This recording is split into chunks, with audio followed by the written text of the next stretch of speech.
Hello and welcome to Blue Zone. In this video we're going to cover air-to-air systems and specifically the air-to-air systems and integration between them. I will not cover in this one how to fire a missile. I will have a following video on how to use the air-to-air weapons. But this one is to show us how to use the radar system and how they integrate together with other systems on the aircraft. So the objective: learn the different radar modes and integrated air-to-air systems. There is an azimuth and elevation system that I will show you, and there's also the FLIR that can be used in air-to-air, as well as the radar. So we're going to learn how to lock targets using the HOTAS, meaning that if you have your HOTAS configured, I will show you which keys to press and to be most efficient with your radar detection. Why do we care? If you want to win the air-to-air battle, it starts with early detection. If you know how to use your radar to detect, then therefore you have an advantage over a person that's struggling with the radar. Where would I use it? When looking for bogeys or friendlies on the radar, or when you're trying to identify targets. Now let's talk about radars. There's a lot of terminology with radars, and it's a bit complex topic. It's not that hard to understand, but there's some terms I need to explain to you so that you understand what they mean when we're in the aircraft. First thing, the radar is actually a line of sight device, meaning that a beam or a pulse must reach a target in order to detect it, and the target must be within your beam. Now the beams are referred to as bars, area of coverage, but we'll look at that in a moment. So in this case here, if I look straight ahead of me, I have an azimuth, which basically is an amount of degrees from left to right of me, of 0 degrees, and elevation, which is basically an amount of degrees above or below me. And the way it works is it sends a pulse at a certain rate. So that's what they call PRF. So a high PRF would send many pulse, and a low PRF would send less pulse. Essentially, the pulse go out of the aircraft radar, hits the target, and then reflects back to the aircraft, and the systems inside calculate its position and distance and also speed. So enough theory. Let's take a look at the other parameters. So we have a couple of aircrafts here. Now it's important to see that if the two aircrafts are not in the beam, even though they might be close, they won't be detected. So you have to use your systems to be able to detect the targets properly. Now if we look at the distance of the targets from my own aircraft, that's called the range. So you see the target 1 is closer than target 2. If I look at to the left or to the right of me, how many degrees they are, that is referred to as the azimuth. And finally, if I looked at how high they are or how low they are from me and the amount of degrees, that's called elevation. Now the radar itself, we said that it has detections. It can only detect within its beam or its area of coverage. Now in the aircraft, the area is selectable, and it's selectable in rectangles that are called bars. So in other words, the aircraft has a beam. It has a beam of coverage of the size of one bar, and I will show you how big that looks on the aircraft. And you can have up to 6 bars, but understanding that it can only scan one bar at a time. So therefore, if you have 6 bars selected, for example, it may not be as quick to detect a fast moving target than if you were at 1 bar. But if you're at 1 bar, if the aircraft is above that bar, you will not see it. So it's a bit of a trade-off, and we'll go through that. So you see 2 bars gives you higher coverage, but it takes longer to go from 1 bar to 2 bar. In other words, the scanning area of B1 will not be done while B2 is being scanned. I hope that makes sense. So basically, we're covering a small space of what the radar can cover with 2 bars. Or you can have 6 bars, so you're covering more space.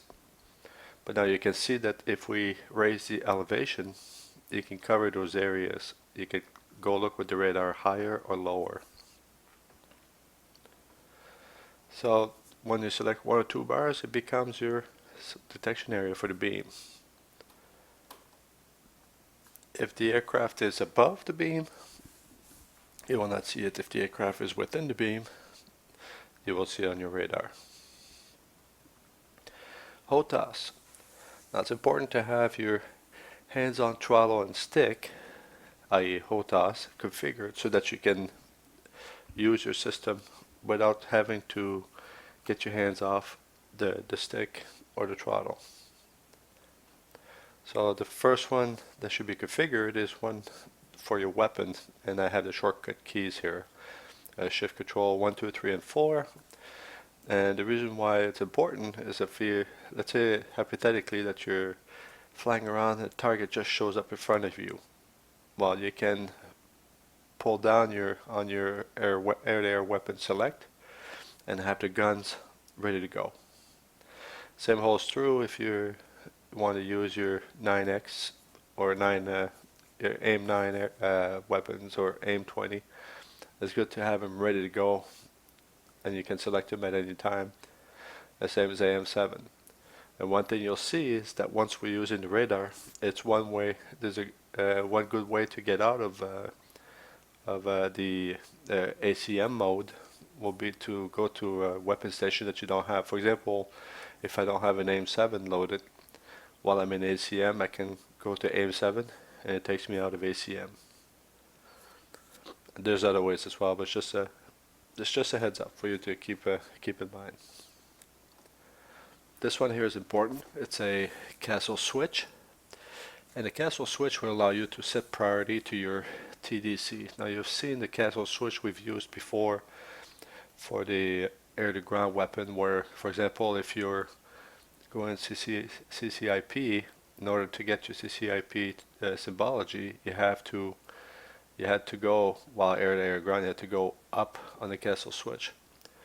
While in the air-to-air mode, when you go up, it enters a ACM mode.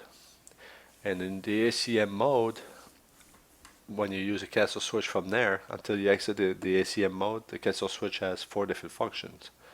Whereas the top will be bore sight, the bottom will be vertical. Basically, it looks above your aircraft while you're flying around in a knife fight, or in other words, your close air combat. Left castle, while in ACM, will give you a wide acquisition, and you'll see the parameters it gives you in degrees and amount of miles and whatnot. And then the right castle will give you automatic acquisition, so it's basically a big circle that as soon as the aircraft goes through that envelope that you create, it will actually lock onto the target. But we'll cover that. More important switches to have configured on your joystick. The undesignate. That's probably one of the biggest one that you want to have. The shift delete undesignate. You may think, well, why do I want undesignate as the most important? You will see. And throttle designator, you should have a TDC control setup. So that's basically, if you've watched my previous videos on the air to ground, that's the one that moves the 2 bars inside of the display. So that one is important. So you want to have the TDC designator, which is basically shortcut keys are the arrows, and enter is the actual designator. So you have on designate, which is shift delete, and you have enter, which is designate. The next one is radar elevation. Now you want to have the radar elevation configured on your joystick and I will demonstrate why. But basically it's using the shift and the arrow keys. And lastly, the rate switch. Now the rate switch is shift R. You may not use as often, but I'll show you what the rate function is and what it does. Now let's go see this all this stuff in action. Okay, so let us start to take a look at the radar. And the first thing we're going to do is basically turn on our air-to-air radar. And you can do so by going to your DDI and selecting radar attack mode. And if you're in surface radar, just select air-to-air radar. Now we are going to look at all the different things in the radar here, and I'll explain what each and every thing does in here. So first of all, you have the surface switch here. You can switch to surface radar, and in our case we are in air-to-air mode. We want to be talking about the air-to-air radar, therefore we're going to leave it alone. You also have your mode switch, where you can go between the modes, TWS, velocity, scan. So range while scan is the one we're going to look at for now. And here you see OPR, that's a operational status. It will tell you if it's on standby, if it's degraded, or what have you. On the 2B here, it basically tells you that it is scanning 2 bars. So you can change this 2 bars to 4 bars and up to 6 bars and down to 1 bar. And you see the number next to it. Basically it's actually staying on 1 bar here, but if I change it to 6 bars, for example, you'll see that it goes through 1 bar at a time. And that's what I was talking about in the theory, is that if you're scanning bar 1 and you have a target in bar 6, you're not going to see it. So if you have a large amount of bars, it's probably best to use for very long range. Now this silent switch here, this one is interesting. I'm going to change back to 4 bars. So this silent switch is interesting here. So if I press silent switch, you get a Maltese cross, and what that means is that the Maltese cross indicates that there's no the radar is not actually firing.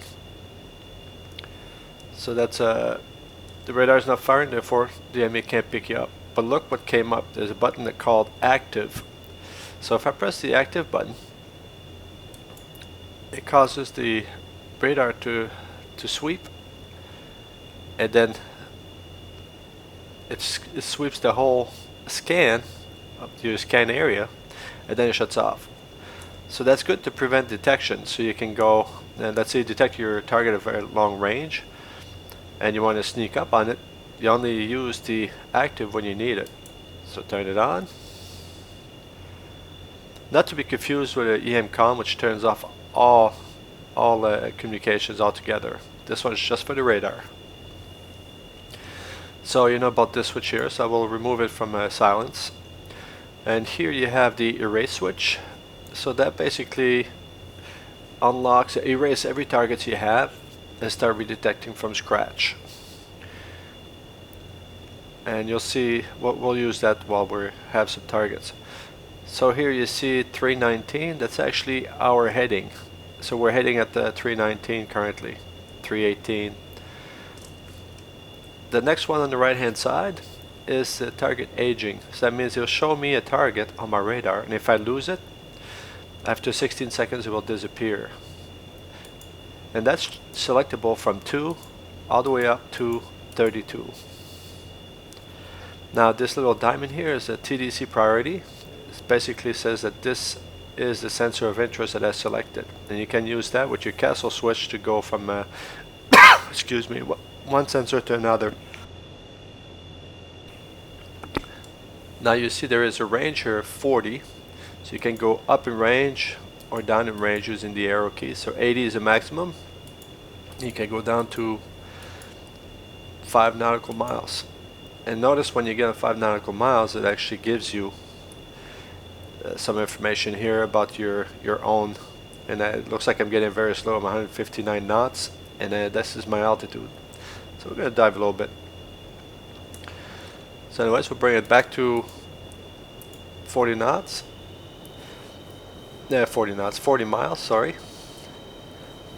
Now reset itself is it basically resets your beam, and it resets if you're in expansion mode, it will reset that. It resets a lot of the conditions, and that will be better shown once I demonstrate a little bit later on. Moving on, the next one, if you look at the bottom here, the center is basically the center of your aircraft. So if something is on the left of you, it will be in the left of the center. If something is on the right of you, it would be in the right of the center. And it would be shifted to the left or the right on an actual azimuth difference. So the next thing we're going to look at is the buttons at the bottom. So now if you look at this 80 degrees here, that's basically the amount of scan that we are doing. We're scanning 80 degrees. Now each mode will have different limits, so I can go up to 140 degrees if I want to. Now as you see here, this is my speed. You heard the engine, it's increasing. That's my Mach number. This here number, the center number here, is my bullseye reference. And if you don't know what that is, go and look at my my actual other video on bullseye. And next to that is actually my altitude here. So this scale here is a range. So you got 1, 2, 3, 4. So each bar is worth 10 miles. And this here is actually my azimuth. Not azimuth, yeah, my azimuth position. So azimuth to the left, azimuth to the right. So I'm scanning currently 70 degrees to the left and 70 degrees to the right. Now you're going to see here a PDI. Let's go click on that here. PDI, and it switches to medium, high, and interlace. So basically you can have a PRF, a medium PRF, or a high PRF, or have it interlace, which switches between the two. I'm not going to get into detail. You can look at the wiki. The higher PRF gives you more scan in the same, more hits in the same area, so you get a better chance of detecting faster target. But feel free to read more on the wiki. Now you're going to see here a data button, and we can take a look at that. Data button, you'll have normal or wide. That's a speed filter. We'll look at that to show you how that works. Some of the stuff still work. The bearing range azimuth function, the bra function, I'll show you what that is, but basically when you go and move your TDC cursor around, wherever your cursor is at, it tells you if you turn 280 degrees 15 miles from you, you'll get to that point. So you can see how that's useful. Additionally, remember I said this is your actual bullseye reference. Well, wherever this bracket is, the bullseye reference is showed here. So if you have a target here, you can tell your teammate if they have the same reference, I have a bullseye target at 310.80. If they put their cursor at 310.80, they'll see the same target you're seeing. This one I think I've already covered it. That's your own, that's where you're heading, your own heading. Here you're going to see color. So if you like black and white, you can click on color, and the targets will no longer be yellow, green, or red. There's also a LTWS, which is used with your range while scan. LTWS will allow you to, when you have one target selected, to have information from that target instead of just showing bricks. And we'll see this with the when we look at the actual radar with targets. The next thing I want to talk about is the MSI. So the MSI is basically a multi-sensor integration. So it's kind of a cheat in a VRS. Now normally on my server side I turn off the anti-cheat, so this here can't be used. But if you take a look here at the bar here, so when I look at those two bars actually tell me which actual range of altitude I'm looking at. So I'm looking between 11,000 and 28,000 feet here. The MSI actually takes out any any need for the radar, it basically shows you everything in front of your aircraft. So check, look, see what happened here. So it says, okay, now you're looking between 0 and 111,000 feet. So that's not realistic. So therefore, I always turn it off on my server when I fly, and so we have to use the radar realistically. Now if I get out of there's another button here called declutter, and it basically removes some clutter, as it indicates. Like in this case here, you see how it eliminated the clutter. And this here is another, it would eliminate more information if it was present. So that's the radar, what it looks like without any targets. So let me get out of the data page. One more thing I want to show to you. If you look on the left hand side here, you will see there is that's your radar elevation. So you can increase the elevation of the radar if you have it set up on your joystick. So see how I'm increasing the elevation and making it higher, and then the radar is catching up. So that's an important one, especially if you want to try to be covert and approaching targets and controlling your radar. And I'll show you how to get a good visual of that. So now that we've looked at that, let's take a look at something else here. So if I look at my radar here, I have my arm switch on, but not air-to-air on. So let me turn on air-to-air and take a look at this display here and see what happens. You get a new feature. You have a AZ/EL, azimuth/elevation.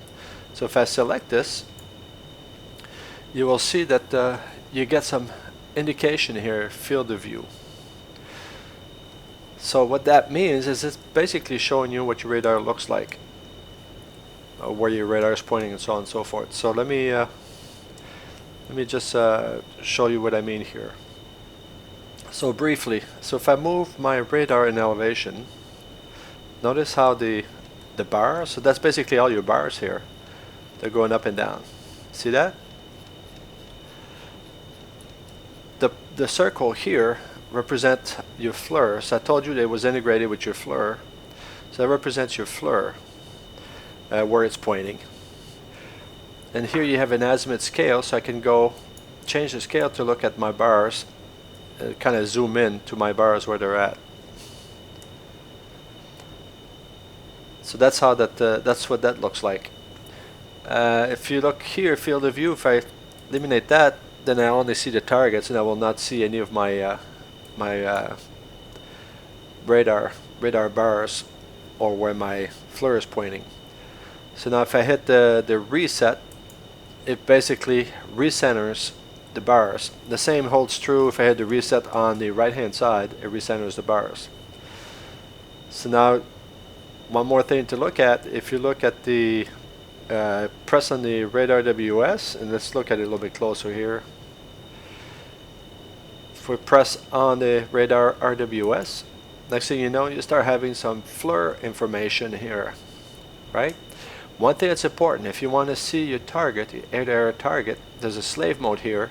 It's currently in bore sight. You want to put it in you want to put an L and the S mode, and what that will do is that will basically slave it to the radar. Whatever target you have locked, it will slave to it, and we'll see that when we have more targets.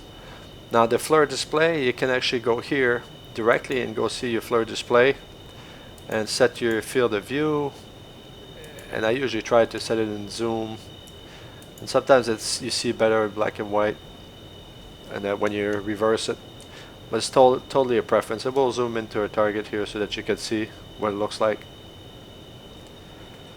So that's what the radar is without any targets.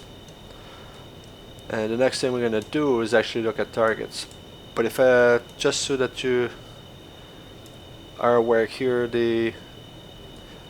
on the left hand side, the FLIR, you can need to get out of the FLIR to see our azimuth elevation. You can just go to the bottom button here and reselect your azimuth elevation. Okay, next step is to look at the radar and the azimuth and FLIR with a target in RWS. Okay, so I have some targets showing up, and you will see this cross here. Let me just show you. This cross here means that there's a target there that I saw before and I'm no longer seeing. So just keep that in mind. This is the normal RWS symbology, which shows a brick. So now I want to point out something to show you how the set works. When you select a weapon, it has predetermined radar settings, and those will come into effect. So let me show you, for example, if I go to 9X,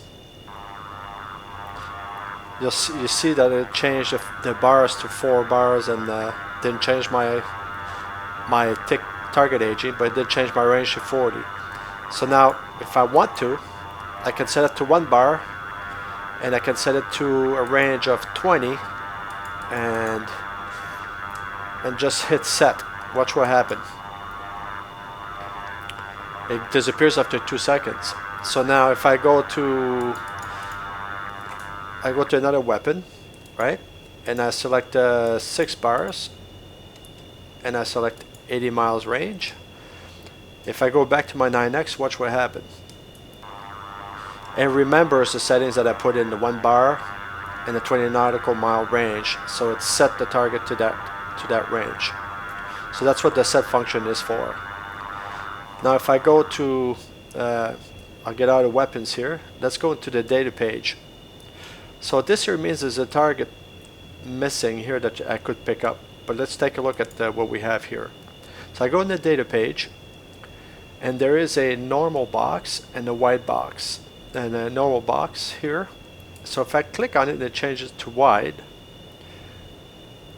Right, there's not much happening, but what it does is actually filters out targets that are less than 90 knots. So when I set it to wide, I can pick up helicopters and slow moving targets.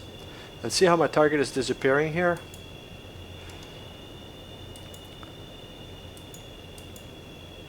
See, when I went to wide, it picked it up, but that's because that's a slow moving target. When I go back to normal, and if I change my aging, my target will age quicker. So let's take a look at the color button here on the right hand side. If I select the color here, it removes the color, it becomes black and white. So it's not very useful. There's latency track wall scan, LTWS, and that allows you to get a vector on it and get different information. So let's put our bars over that target. See what happens when I put my bars over the target? See how it goes all of a sudden, it has a track on it. So you can see on the left hand side it says the speed that it's going. So you can notice that it's a slow moving one. And you can see also the altitude. It's hard to see here, but it shows you the altitude is 5,000 feet on the right hand side. It shows this target number 2, and I'm looking at my radar between 0 and 31. So if I remove my track wall LTWS, notice how it becomes a brick. So I don't have any additional information. So that's what that key is for.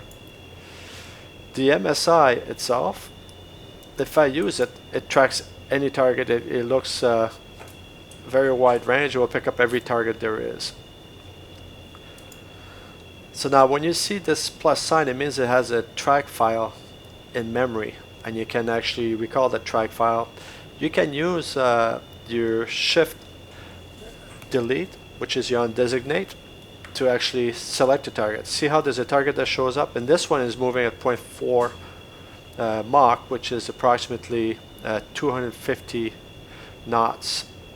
So now notice how I can switch between the two just by I can use a shift delete, which is undesignate, and switch between the two targets. Now the wide here,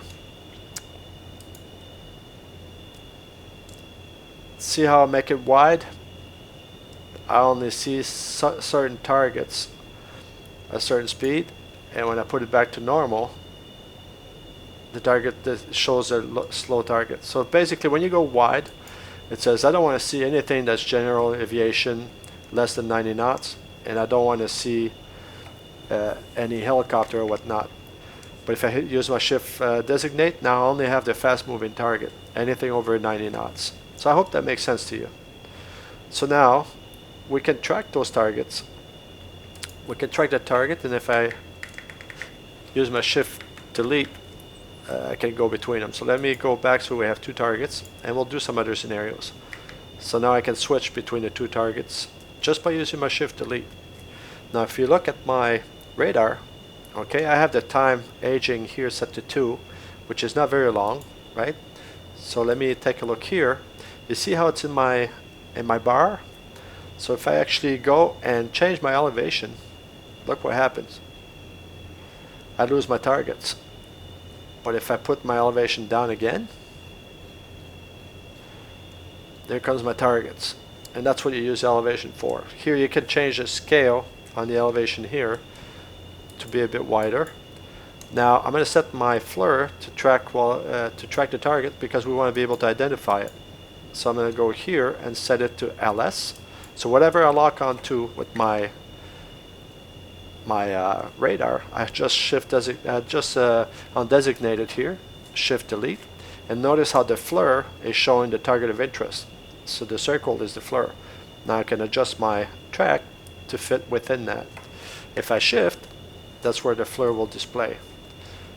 So I hope that makes sense.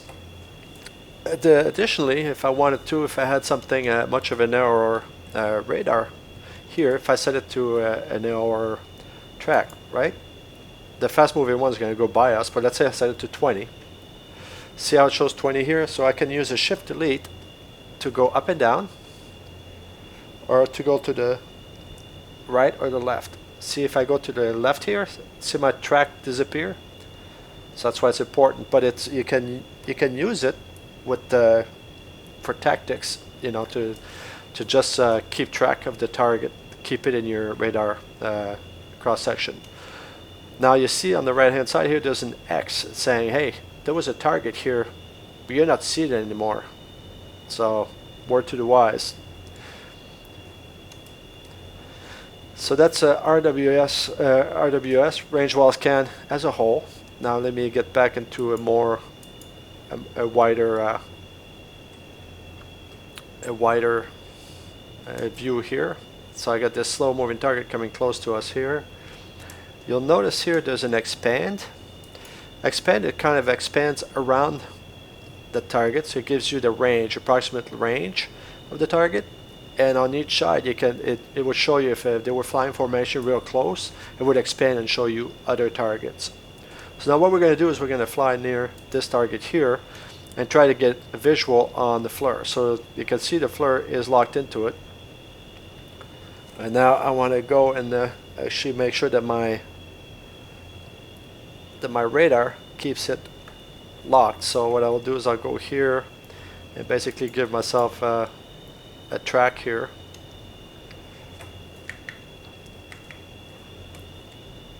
There we go. And as we get close in range, we'll be able to see the targets. I will select the FLIR display. Okay, not very easy to see here, but I will change it to this black and white here. I'll set my zoom to 2 and narrow so I can zoom in as much as possible towards the target. I do have my target set to launch and steering as a slave, so it's slave to the radar basically. I'll declutter here, remove the clutter, and then we'll see if we can identify the aircraft. I think you can get a pretty good view when you get close to the aircraft itself, within about 2 miles. Now you will notice here I'm following the target. Let me declutter here so you can see better. I'm following the target. Here is, and I'm following the target. There's more information here. So the target itself, its heading is 2 degrees. See the top here? Its altitude is minus 2.7, so it's 2.7 thousand feet less than I am. Its speed, it shows here 345. That's kind of interesting. 345 is our closure rate. That means it's our speed plus their speed added together is a closure rate. I have my broad turned on, so if I turn it to 168 and 21 miles, I get the target. So notice how this here gives you the exact range that the target is at. See, you can tell approximately it's half of the 40 mile, but it's actually 20 miles on the nose, 19 now. Now if I go and change the range here, it goes towards the top. I can also move my TDC here. Now what you can also do is use your sensor control switch, your castle switch, and you castle to the right. Now it will switch it into tracking mode, RTS. And what that means is that if they have some sort of a information that can track, they will know that you have them locked, as opposed to the one before that was not locked. Now this screen here, it's giving us the angle of track. You can actually put here, box this AOT, and it will show you the target as if it was jamming. So it's just a representation of jamming. So, what else can I tell you? If you look at here, you got NCTR. So that's a that's a way to identify the target. So if you box it, it goes through a step. It's unknown until the end. Now I asked VRS about it, and I haven't got an answer yet. They still need to check it out. I don't think it works correctly, but if I just show you how it works, if I go into MSI mode, it would actually show the aircraft here, identify it as a J3 once it had done its 100% and was able to identify it. So you would basically fly towards it, and it counts the propeller blade. So anyways, that function does not appear to work correctly for me, but maybe it's something I'm doing wrong. If you discover how to make it work properly, feel free to leave me a note. So now we're getting closer to the target, and let's check to see how close it is. We got a single track on it, so it's tracking it, and that guy knows that you're tracking it. So now if we go look at our FLIR, we don't currently see it. Let's take a look at the HUD, see what we have here. Oh, I'm going to turn off the weapon, don't want the weapon. So let's take a look at our HUD, and you can see the HUD, you have an indication at 7.2 miles. Its closing velocity is 276 miles. So let me go ahead and turn towards the target here, and you see how many degrees we're off from the target. So we can go towards the target. We know it's a slow moving target. That's a 5 mile. Okay, and that's actually a Mooney Bravo, so we'll take a look at it on the FLIR once we get close enough to identify it. So we're flying towards it. Okay, and now he's getting pretty close. You can see it on the radar here. You can see on the FLIR, I mean, if you look at the FLIR closely, you can see it's a Mooney Bravo. It's hard to tell, but is showing you the aircraft itself. And once you're within 2 miles, it gets a lot easier to identify. So the target here is about 2.2 miles. Notice how it tracks the target. Does the same for jets. Does the same for any targets that you may have. It's slave to the radar. And now the advantage of having, you can see it going below here. It's kind of hard to see, but it's going below us. And you can get a clear picture now. So that's how that works. So that's the RWS mode. We will come back and do some more with the track wall scan and the velocity speed mode. Okay, one thing I wanted to show you is that if you have a target, and your target is a TACPAC target that has that you're able to select a team. In other words, an IFF code, you can identify which ones are friendly if you're on the same team, and that's based on mode 4. So this here is a tanker I put up, and it has the same, it's a part of team 2. The first number of your IFF is part of the team that you're selecting. So for example, if I go 3100, check my top left corner, and you'll see that I switched to team 3, from 2 to team 3. Now it's not going to go unknown or enemy because it doesn't know any better, but we can actually select the target and go into something that's called SA. So if you go into your SA here, you get this screen. And this screen here shows you where your FLIR is pointing with the F, the radar, how wide you're scanning. This stuff on the right is navigation stuff that you're used to seeing. You'll see sensor, and here you can decide which sensor you're using. In this case here, this FLIR is selected, and radar. So if I take the radar out, that would be out. There's also DL for data link. That's not implemented in this Superbug yet, so that's why you're not seeing that. So if I go in the ASA here, there's another section that I can use, and I can change the range here. And you see that there's something that says PLID. So I have this selected. As soon as I have it selected, I have an option for PLID. I can go here, and you'll see here that it says that it's friend. It does not let, it lets me change it to hostile if I want to. But it knew there was friend and it kept it. So I could switch it back to friend. Or I could classify it as I want. And you can do this with all targets. Now whether it will keep that classification for you, it's hard to say. It depends how it works, and I'm not 100% sure, so that's why I'm not going to commit to that information. But that's how you can classify targets using your SA, and it stays green in your screen. So now let's go towards other targets, and we're going to go and get some target and work with the track while scan radar, which is the TWS mode.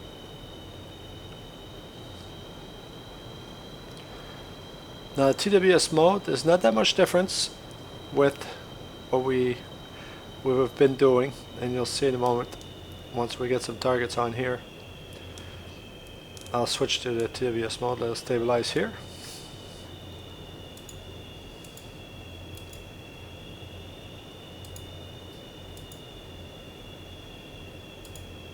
Okay, just gonna get us set up here. Alright, so we're gonna wait for targets. So the track while scan mode, there's not much difference with the track while scan mode. You're gonna see one more feature, auto manual, and I'll show you what that does. There's a hits thing here. So what happens is the track while scan can only get so many targets that it can keep track of, and you'll see they all have tracks on them, and you can see where they're all going. If you have the hits on, what it means is after it fills up and it has a maximum of 8 targets, any additional targets will show up as little plus signs, and they're called hits. Or you can turn it off and only show the first 8 targets of priority. Now let me see here. So the track while scan is only this option here. We have a target that just appeared. So now the target, so here's what I want to point out to you. You're going to see here, we can make this DDI priority by moving our TDC control, the sensor control or castle switch to the right. It makes a sensor priority. And now once I select it here, I can get my exact distance. Nothing's changed. Let's take a look at what it looks like with the azimuth and EL. So see how the beam is here, and see how the beam is a little bit to the left, and I don't have the FLIR is not pointing towards the target because I don't have a soft lock on it yet. So if I press on auto, notice nothing happened. Now if I press on shift delete, which is on designate, notice how select something just changed, and I can click multiple times. What you're not seeing is I'm switching between targets, and those are not hard locked, they're soft locked. So now if you look on this side here, take a look at this this beam here. When I press on auto, it actually centers on my target of interest. Now you're going to see here there's some new things that appeared. There's a rate function. If you look at the rate function, if I select it, see how it splits and it shows me how many targets there are.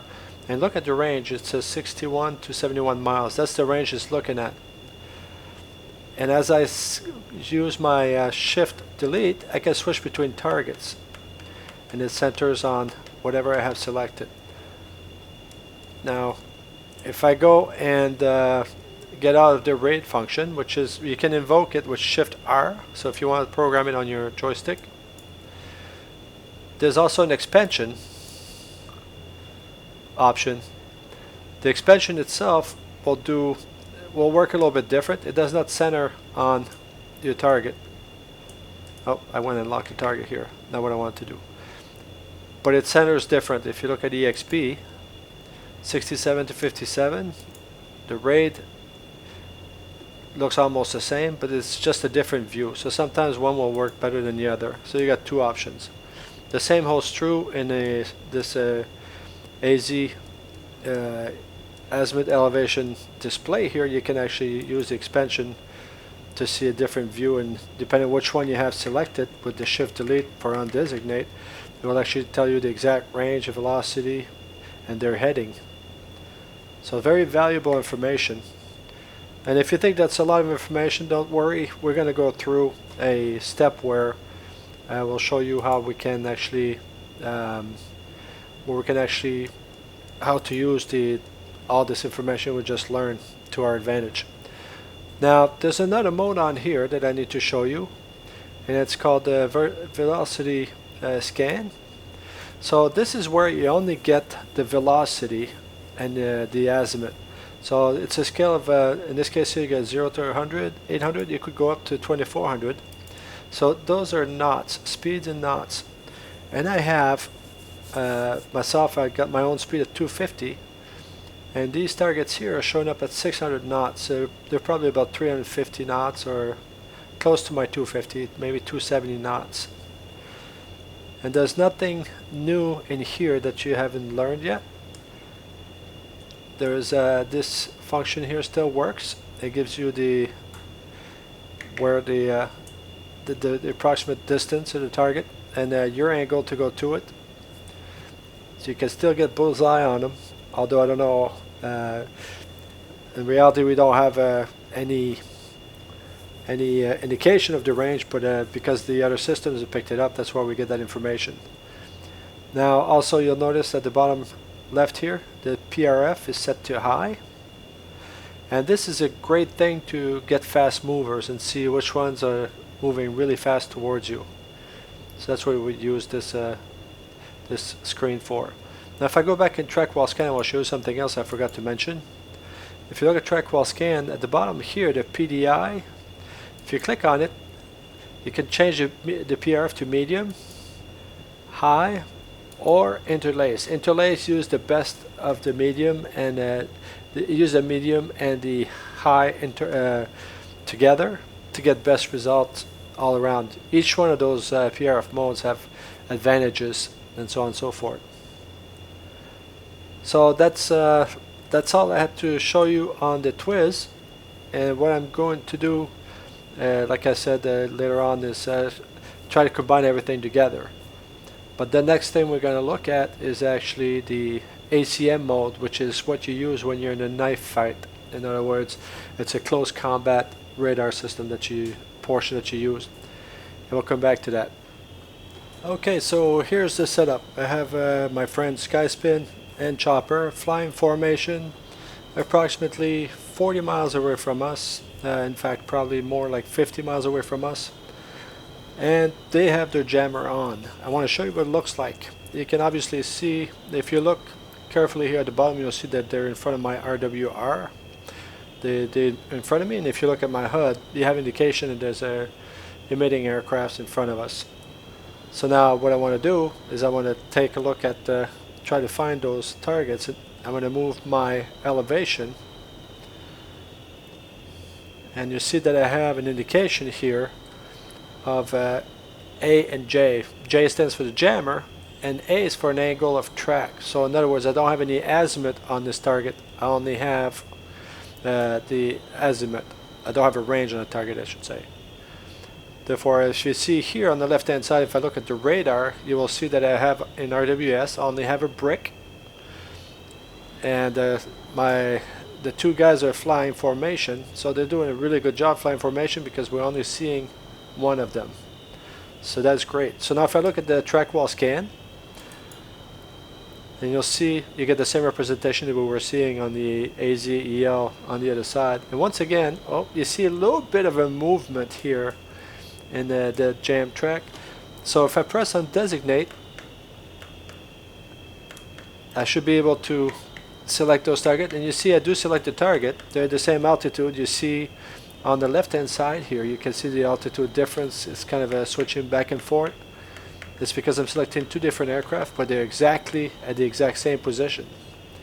Now I want to show you what it looks like in vertical scan.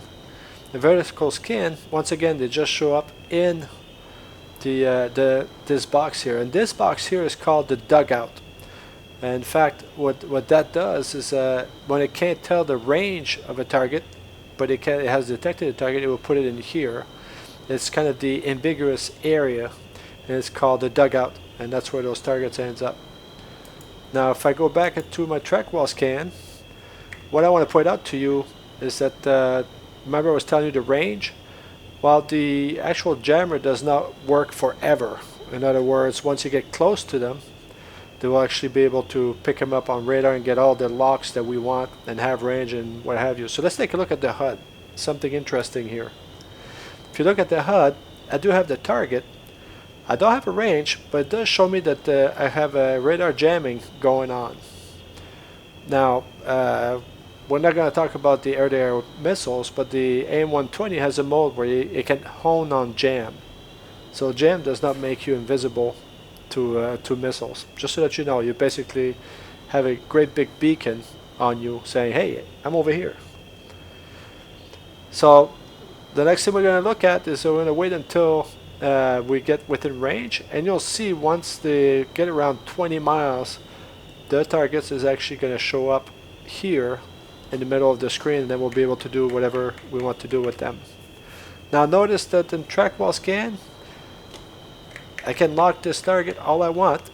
There we go, it just passed 20 miles. But I didn't have a raid function while they were jamming. Now if I do a raid on these guys, look at how good a formation they're flying. Still can't tell that there's two of them.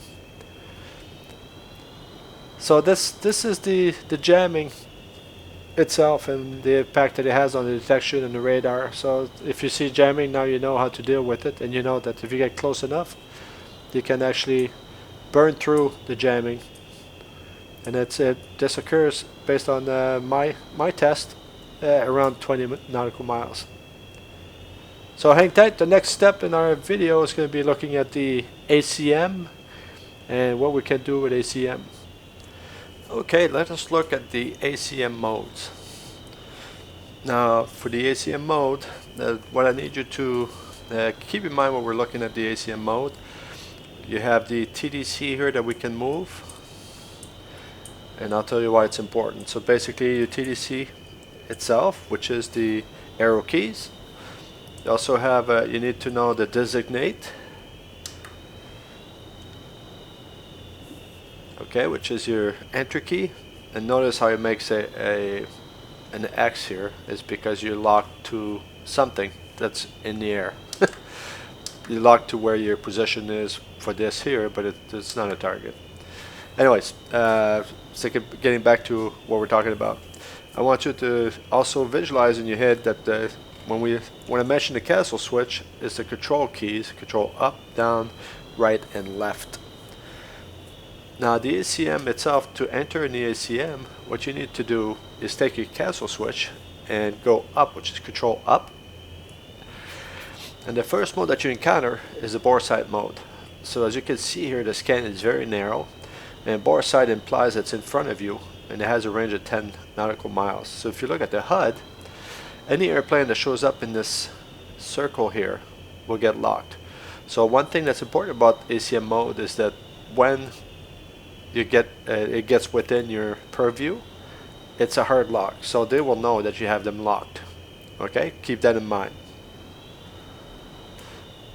And so that's one of the modes. Another mode that there is also the vertical mode, vertical acquisition. And now you can see that the scan is a little bit wider. Oops, wrong one here. You can see that the scan is a little bit wider than the bore sight. And essentially it's as wide as those bars. So the vertical mode allows you to lock targets up to 17 degrees upwards and within the 5 mile that you have here. And this is useful if there's aircraft that are above you If you're in a fight, for example, they're behind you and you're trying to outturn them and they're still above you, then that's a good mode to be in to detect those targets and try to get a lock on them. Now the next mode we're going to talk about is the wide acquisition mode. So that's done by using before I mentioned that the vertical was controlled down for the vertical acquisition mode. Now the wide acquisition mode, you would go control left, and you'll notice that you have a very nice wide sweep here, and it's 10 miles range. So anything within 10 miles within that sweep back and forth, you should be able to detect it. Now if you look at the HUD itself, you have one indication here, and you see this bar here. So this bar and the wide acquisition mode is telling you what it's actually looking at. But now here's something that you can do in the wide acquisition mode.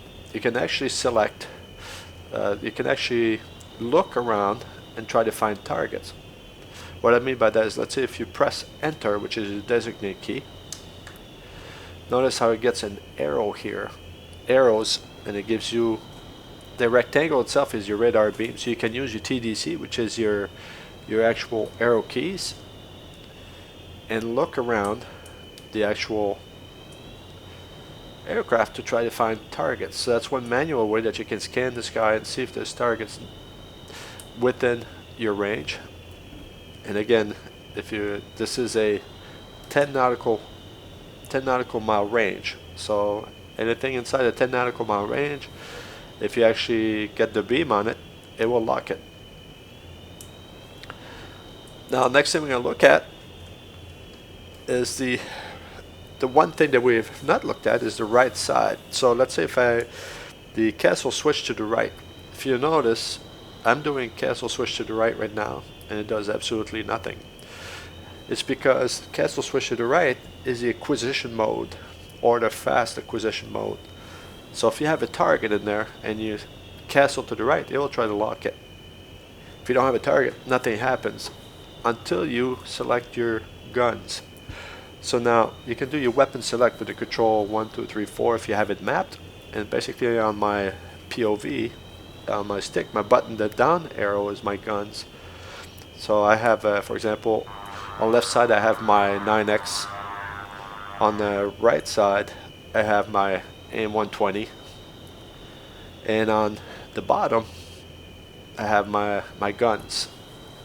And the top part is I have it set up as my AM7. And I rarely have AM7 on, so therefore if I want to get out of something, a lot of times I'll just select the AM7, which are not there, and therefore gets me out of ACM or whatever I need. So, but when I have the gun selected, so if I go and select let me just see here, I'm going to select guns. Okay, I have a gun selected, so you see here, I have the gun acquisition mode, right? And what you see here is that when I went to the right, I actually got a circle. So anything within the circle, within 5 miles, will actually get locked. So it's a good mode also in the dogfight to use. So if I go through the mode here, notice I have nothing selected here. I'm kind of in, I don't have an indication here because I'm in the wide acquisition mode. So now if I go to castle to the right, because my guns are on, look what happens. So I get the circle, and I also get indication I have my gun selected, and I have a 5 mile range that's being used. So the next thing we're going to do is we're going to go through an example and try to do a small overview of what we covered, kind of go through the different modes with actual targets, and just to give you get it fresh in your mind, and hopefully after this this portion you'll be able to go and do some air-to-air with your own targets or your friends, and enjoy yourself.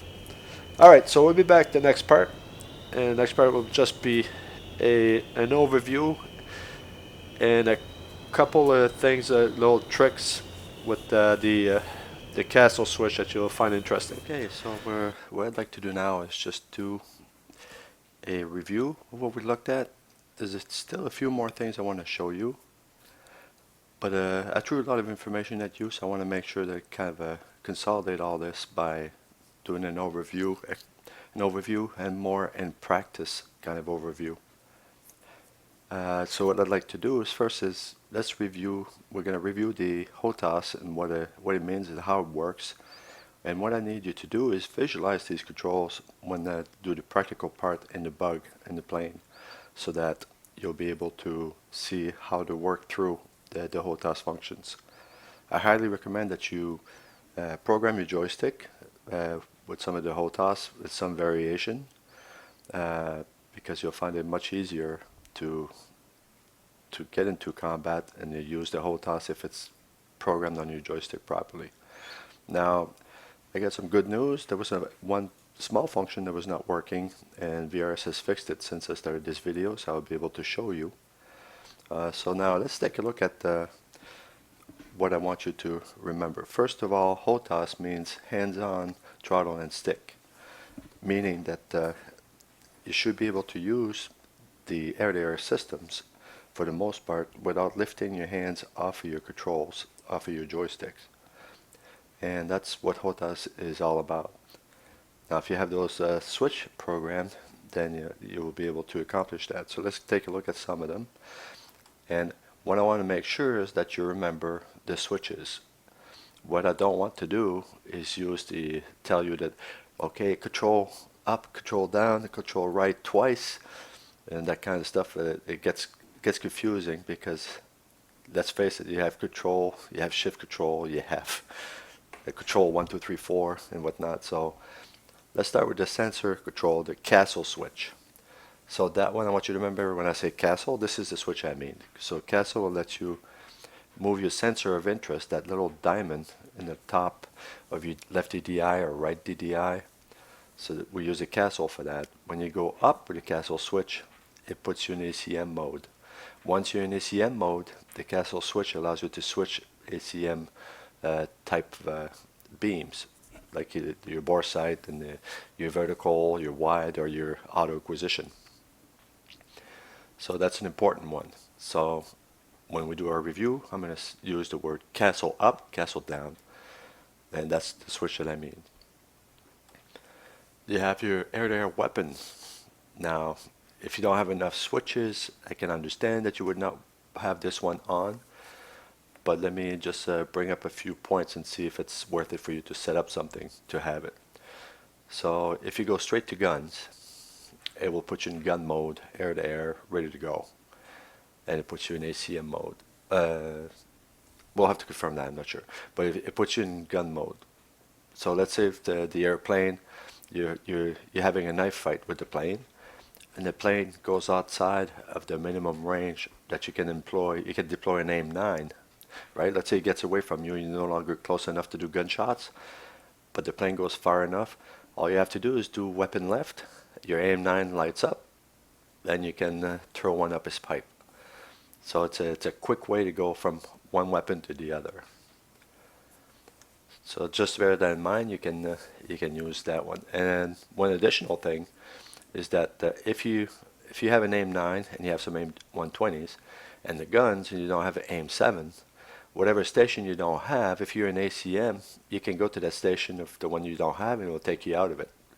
So for example, if I only have AIM-9, AIM-120s and guns and I'm done with ACM, I can go weapon up, and since I don't have AIM-7, it will take me out of the ACM mode and take me out of the engagement mode that I'm in. Something to keep in mind. Now this one is very important, on designate. So this switch you should definitely have on your joystick. That's the one that will allow you to switch between targets. You can switch, and I'll show you that in the video, but you can switch between targets. It allows you to do a soft lock instead of a hard lock. So, and what I mean by that soft lock is the enemy will know with their RWR that you have them, that you're there, but it will not beep because you're not locking them in hard. So in other words, you won't hear the tone where you beep, beep, you're being locked on. So it's an important one to use. They also have the TDC, so what we commonly refer to as a captain's bar. The two yellow bars on the radar. So the TDC controls the captain's bar.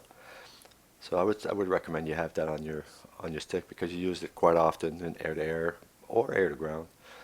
So you have it's simply the arrow keys programmed on the joystick. Now there's another button in there that's not easy to see, but it's the designate, which you use more in air to ground mode. In air to air mode, you can use it to decide which target is your target of interest, because the air to air system will tell you which one is the priority one. And then when you use a shift on designate, it will give you the next priority one, the next priority one. Well, if you identify a specific target, you can make it the actual target by using the designate. So something to keep in mind. The radar elevation. This one here, you may be running out of buttons by now. Myself, I only have the elevation on my joystick, and I manually use the one if I need to go the beam left to right. But if you have the room to have it, you can control your beam in the AZEL by having it on your joystick without having to leave your hands off the joystick. So good to have. And the cage and uncaged switch, which we don't use much in the air to air, but it's used in a lot of places in air to ground, so it's a good idea to have it set up. Now you'll say, hey, you skipped the RAID switch. Well, the RAID switch, it's good to have if you have enough room as well. But in this video here, I basically use the RAID by going directly to the display. So, but if you have the room to set it up, by all means, I recommend it. Okay, let's go look in the bug and see what all that looks like. Like I said, I still have a few minor things to show you. And hang in there, we're almost done. Okay, we were told that we're weapons free, but we better not shoot any friendly. So let's get set up. So the first thing I want to do is I want to set up my radar, blah blah blah. There we go. And I want to go air to air. Now I have my radar going. Look at that, I already have one target. So now let's take a look. There's a cross here, that means it lost it. But if I press on designate, it will find it back. So let me go into my sensor of interest, castle to the right. Now I have my diamond. And now on designate, and it soft locks this target, which is at 12,000 feet. So let's see what we have here. We have a target at 12,000 feet. We know it's 1.7 thousand feet higher than us. So there's our data here at the bottom, right? And we see here a closure rate of -13. Kind of hard to see here, but -13 means that it's faster than we are by 14 knots. So that's fine. And here we have, if we use the button here, this is target aging. So let's say if I put the target aging to 2 seconds just to exaggerate my point, and let's say if I silence the radar, after 2 seconds it's gone. So if I use the active to try to find the target, it scans and it finds the target, and 2 seconds it's gone. So you see how the target aging does work. So if I go to the other extreme, I have 32 seconds here. So if I go make the radar silent, it starts flashing, it doesn't see my target anymore, but stays active a lot longer. So that's the target aging. And see here it says how much it remembers at the bottom right. And since the radar is silenced, you see the Maltese cross here. So that's one thing, good thing to know. So let's get off the silence mode. Okay, so now we're actually looking at the target, and one thing we can do is right now is we have a soft lock. If I castle to the right, it does what they call a fast acquisition. If I castle to the right again, it will bump the acquisition for 10 seconds and find which target is priority after 10 seconds, which is the only one we have, so therefore it locks on it.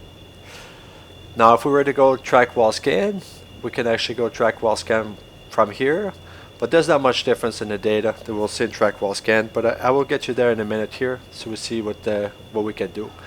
If you look here, 91 is the direction the target is going, and at the top here, that's our direction. So that target is actually going the same heading we are. AOT simply just converts your target into a pretend jam target, so you can see what it looks like. So it puts a target in the dugout. So it says jammed. So that's all that is for. So now you know of this part here. Let's take a look at the other side, the AZIL. Say, wait a minute, I don't have AZIL. How come? Well, let's look at the other screen. Oh, it's not there either. That's because we're not armed, and we need to be in air-to-air mode, and that will give us the AZEL. Now if you look here, the AZEL, because I have a single target track, it's actually locked on it. It doesn't show us the beam. But now if I unlock the target, you see here, you see the beam. If I use my radar elevation, I will lose the target. And how long will the target stay? For the full 32 seconds. So it's desirable sometimes. It depends on which situation you're using. And now if I bring my beam back up, it actually finds the target. But now you'll notice the circle is not on it. So now let me show you what castle to the left does. So let's castle to the left, and it gives you the sensor of interest here, which is great. Castle to the left again. Notice how it switches between the FLIR and the regular mode. So now I can use my elevation scale here to make it wider, so I can see it. This represents 15 and minus 15. I can select the LS to train my FLIR onto this target, so when we get close enough it can identify it. But notice it didn't move. The only time it will move is if I have the target in the soft lock or hard lock. So if I use on designate, it just designated the target and it follows the target. It even gives you a nice tidbits of information here. Your closure rate, the range, and its heading. See how its heading is changing? Its target is in a turn, is coming towards us, and its velocity speed is increasing. Now, if I press the FLIR display is too far, it's 72 miles, I cannot look at this target. So that's the part I wanted to show you. So now, one thing that we need to discuss is the concept of friend or foe. In VRS, we use friend or foe in mode 4 IFF. So in real life, mode 4 IFF is how military aircraft identify each other as friend or foe. So there's a predetermined code that all the friendly have, and they all run that same code, and we all know they're friendly. So this target here in the radar is yellow because it's an unknown. If it was hostile, it'd be red.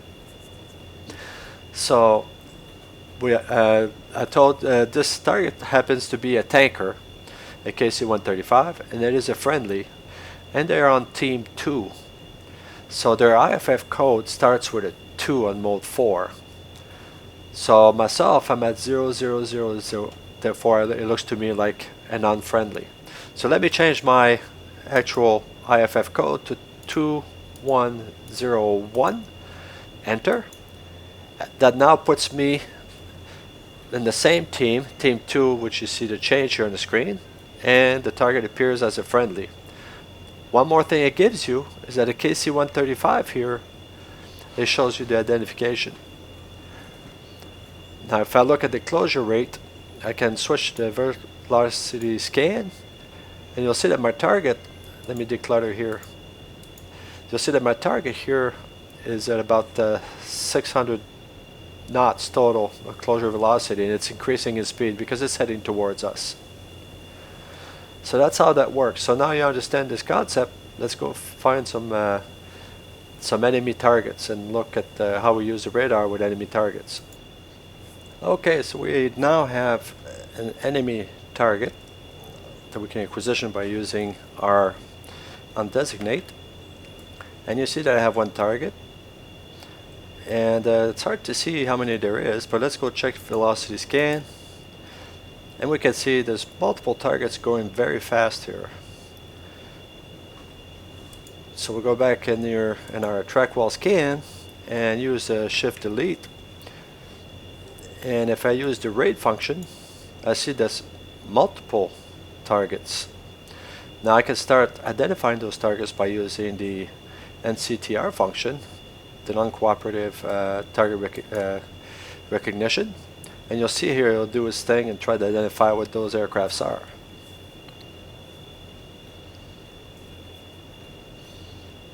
And we're almost close, and it determines that those are Su-27s in this group here. So let's look, let's highlight another group. Notice how it changed where the rate is, and it's identifying this one now. So it's switching groups every time, or switching aircraft every time you press undesignate. And those are MiG-23s. So there's a bunch of planes in the sky here. So let's identify this middle group and see what that is.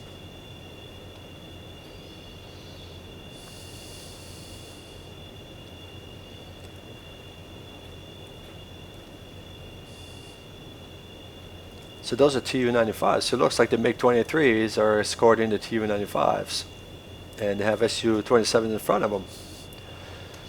So we know that the first group are Su-27. And now if we look at our target here, it's well within our beam. Okay, at this point we have to decide, okay, make it auto so it will follow whatever target I have. We have to decide, do we want to be covert, take altitude, take the beam off, start using maybe the silence and active scanning just to see, just to try to go undetected and just sneak up behind them, or you get all kinds of options here. So in our case, we're just going to go towards the Su-27 and see which one is actually identified here.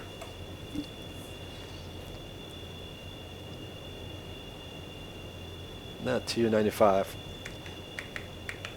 So you could change groups until you get to the right one. So it knows this one is an Su-27. So what I can do is this one here, since I have it identified as an Su-27, I can put a sensor of interest as castle to the right, bring my TDC down over that target, and go into my left EDI, go into the SA screen, and because I have my captain's bar over, I have this PLID here. So pilot identification. So if I click on this here, I can change a target. Hold on. Before I do this, let me just change the range here so you can see it. Okay, so there's the targets. Now when I go pilot ID, change it to hostile, it turns red. So now I could do the same thing for all the airplanes, but you get the gist how that works. So now when we look at our radar, we have one target that is actually red, and this is this group of targets here. Now if I want to attack those targets, remember I told you that you had many options. Because we have the weapon set up, the weapons button, it becomes very useful when you get into BVR or ACM, or so for example I could decide, okay, I'm going to turn on the guns right now. It would be kind of silly at 38 miles because you can't use guns at 38 miles, but you still can. You could turn on the 9X, you know, and start lining up for your shot. You don't have to. You're too far for that, but maybe that's what you want to do. You want to turn off the radar and just uncage it and use the actual IR part of it and sneak up on it. You could do that. Or you could go with an AIM-120 and wait till you're in range and just fire that bad boy. So that's the reason why you probably want to have this nice this button mapped. So I see some anomaly here taking place, but I think I've just lost track. In any case, in my case I don't have the AIM-7 used, so therefore I can just simply go to AIM-7 and it takes me out of that mode. So now you see how that can be very useful. So now let me select the target here, and now we can take a look next at what it looks like if we go and approach those targets from behind, and we'll look at the different ACM mode. But remember, ACM mode has to be within 10 miles for 2 of the modes and 5 miles for the other 2 modes. Alright, so I want to first start by showing you we're going to go into ACM mode, and the way you do ACM mode is by going castle up. Notice how the circle appeared. Because the target was within my circle, I was able to castle up. Now I'm going on designate and it shifts between the targets. Now let me just go below here, lose a target, and I'm going to go back at bore side mode. See, the circle is not, plane is not in the circle, so therefore it won't lock. But as soon as I move my plane into the bore sight, it locks. Now that's how bore sight works. Now there's another mode that's very interesting as well, is the vertical mode. The vertical mode is primarily used to get planes when they are above you. So if you're fighting and somebody's above you, vertical mode is very useful. So now if I go here in the vertical mode, and let me just go away from these planes here, and I go vertical mode, I'm not fighting anything, but anything that's vertical above me, and it's up to 17 degrees, which is quite a height, it will pick up. See? Now one thing to remember about these modes is that when you look at the modes here, if I go in ACM, if I go in vertical, the bore sight is 10 miles and vertical is 5 miles. So if your target is outside of 5 miles, you will not see it, period. So be mindful of that. Now there's another mode. I'm going to switch off here. I'm going to go in ACM mode, but this time I will choose the wide acquisition mode. The wide acquisition mode is 10 miles, right? But there's something special about it. So the wide acquisition mode, when you go to the wide acquisition mode, in here you press designate, and notice there's actually a cross that appears in your HUD. See at the bottom right? Let me do this again. See, I designate, and now with my TDC I can control my beam. So if I move my beam towards where there is aircrafts, it will actually pick up aircrafts. So you can search the sky with this thing for up to 10 miles and find your target, whether it be below or higher or what have you. Another mode that's very interesting is the right hand side, the mode when you go to the automatic acquisition mode, or commonly called the gun mode. This one here actually finds targets. All you have to do is put the targets inside of your actual circles, and it will find them within 5 miles. So now I think we might have lost track of our targets here. So let me just search. We probably got ahead of them. So let's see. So as soon as the targets become within 5 miles and inside my circle, they get picked up. See, and that's exactly what happened here. So that's the ACM mode, and that's when you're fighting, close combat within 10 miles and within 5 miles, depending which mode you want to fight with. So those buttons, the HOTAS is very useful. So I highly recommend that you set it up and use it, because it's going to serve you well. So I hope you enjoyed the video. If you liked it, please subscribe, and hit like. And by all means, feel free to join my Facebook channel and share your pictures and videos, and share it with the rest of the community. This is Blue, over and out.